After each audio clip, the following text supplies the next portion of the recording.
Do you like getting ripped off? Because I have an exciting opportunity for you. For the low price of $34.95 on sale, you can get a fake, overpriced Crest keyring, not even the real one. Watch this video to see how you can make sure you get the fake one so you can throw your money away in the most efficient way possible. Link in the description. Let's go. If you're here just for the items, here they are.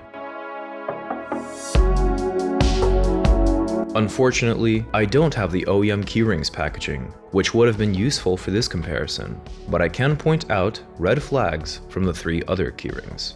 The lack of a box is one indicator it is not OEM. This keyring came in a simple plastic wrap.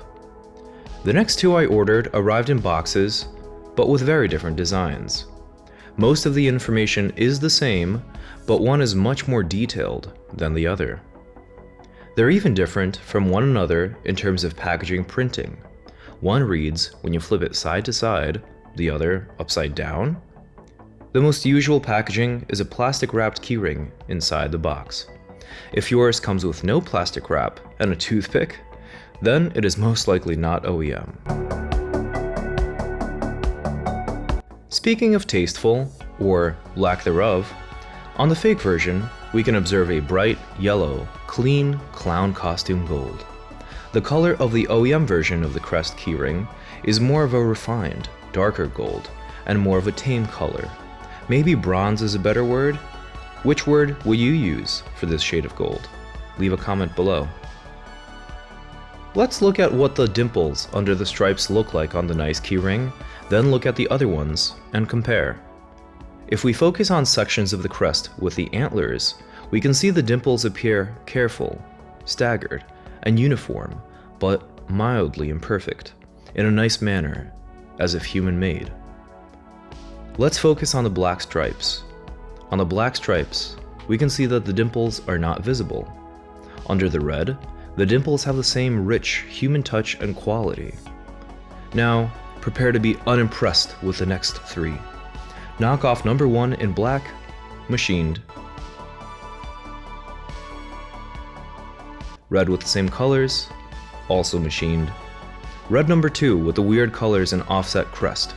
Dimples are ugly, machined. You compare and decide. Another indicator of a fake keyring is an imperfect paint job. This includes paint color and paint application. Let's talk about paint color. The gold itself is only good on one of the crests, but now we're focusing on the colors of the letters and stripes. On all 4, the letter colors look good, although the application leaves much to be desired, but we'll get to that shortly. On 3 of the 4, the stripes are mostly the correct color. On one of them, the colors are, well, I'll let you leave a comment below on what you think about these different colors and how they look compared to the good OEM ones. Let's transition to paint application. Looking at stripe concavity and the uniformity of the fill, we have our first example, which is what it should look like. Running a fingernail across the paint, we feel no dips. The light does mildly catch it and make it look slightly concave, but the black and red stripes are flush to the touch.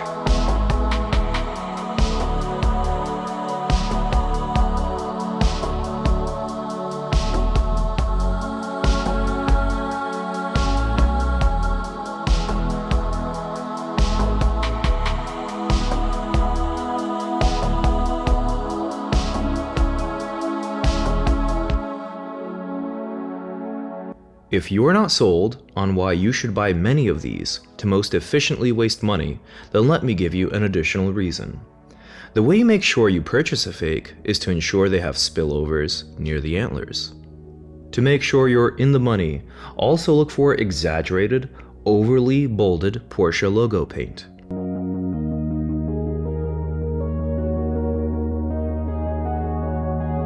That concludes our paint application and paint theme overall.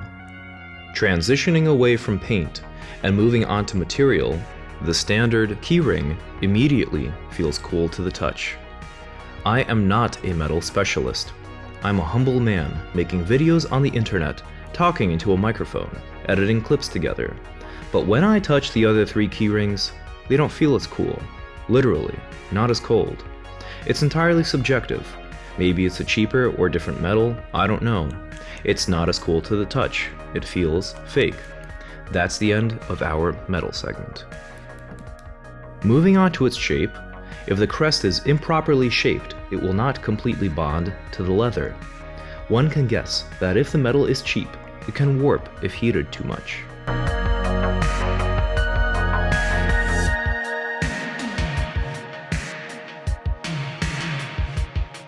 Comparing the thickness of the two, the knockoffs wildly range in terms of thickness.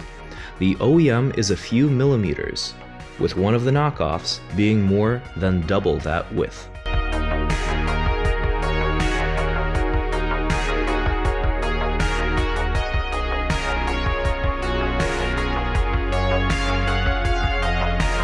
Lettering alone is not a reason to suspect a fake right away, because the Crest keyring has gone through redesigns, but on knockoffs, the text may look oversized.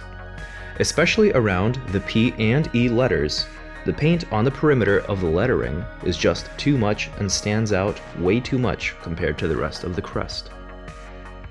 On the good one, the text is subtle and refined. The paint is carefully applied.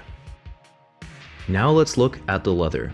The leather feels like leather when it's worn in and used. On this other one, the leather feels like leather. On the red variant, there's a plastic sensation instead of a leather one. Is there much more to say on that topic? I'm not excited for how this would feel after use. I imagine plasticky. Last but not least, the slightly puzzling issue present on all knockoffs was a misplaced crest. On this last one, it was really bad, crooked, and towards the bottom. You can easily tell with a visual inspection. The most common issue were crests being too far to the right by a few millimeters. In conclusion, we found the best way to find fake crest keyrings. If this helped you, like the video so it shows up in the video feed for other owners and helps people.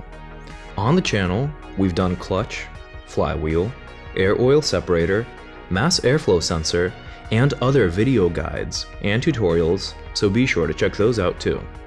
I'm going to do numeric shifter cables for the 987 and a complete brake guide coming up, so be sure to subscribe to see those when they're done. Thanks for watching, and as always, have a terrific day.